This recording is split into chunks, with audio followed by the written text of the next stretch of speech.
Hello everyone, কেমন আছো তোমরা সবাই? আশা করছি অনেক ভালো রয়েছো, সুস্থ আছো। তো আজকেরই যাচ্ছি কিন্তু বিটিসি স্কুল থেকে বেরিয়ে বিটিসির সামনে থেকে একটা রাস্তা রয়েছে, আর সেই রাস্তায় ঢুকবো। আর সুন্দরবনের এই জায়গায় কিন্তু প্রথম যাচ্ছি।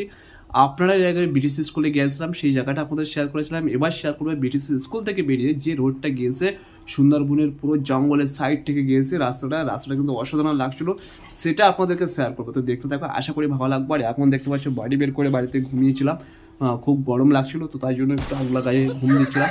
ঠান্ডা মানে গরমের সময়, তো তার জন্য গরম সহ্য করতে পারছি না, প্রচুর মানে গরম দিচ্ছে। আর কারেন্ট ছিল না দুপুরে, তার জন্য বুঝতে পারছো বাড়ি বের করে ঘুমিয়েছিলাম।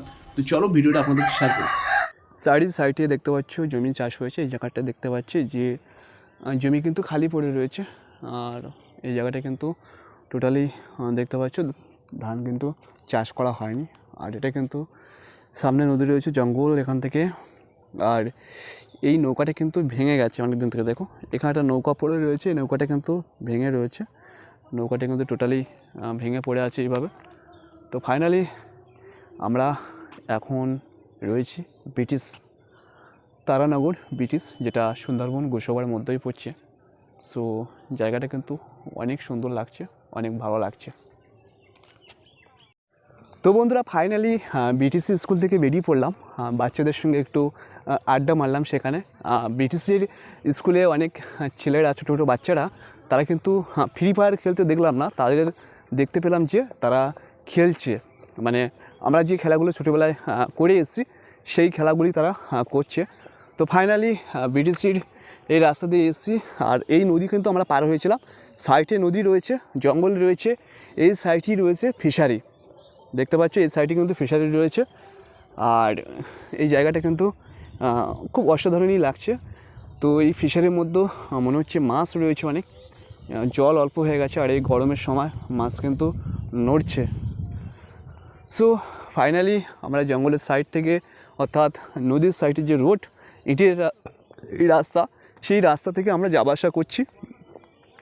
দেখতে পাচ্ছ ছোটো ছোটো ঘর আছে, এই ঘরগুলো কিসের ঘর আমার জানা নেই। তো অনেকেই দেখতে পাচ্ছ এই রাস্তার পাশে কিন্তু ঘর বেঁধে রয়েছে, ছোটো ছোটো ঘর বেঁধে রয়েছে, দেখতে পাচ্ছেন। তো ফাইনালি আমরা এই রোড থেকে যাচ্ছি সোজা।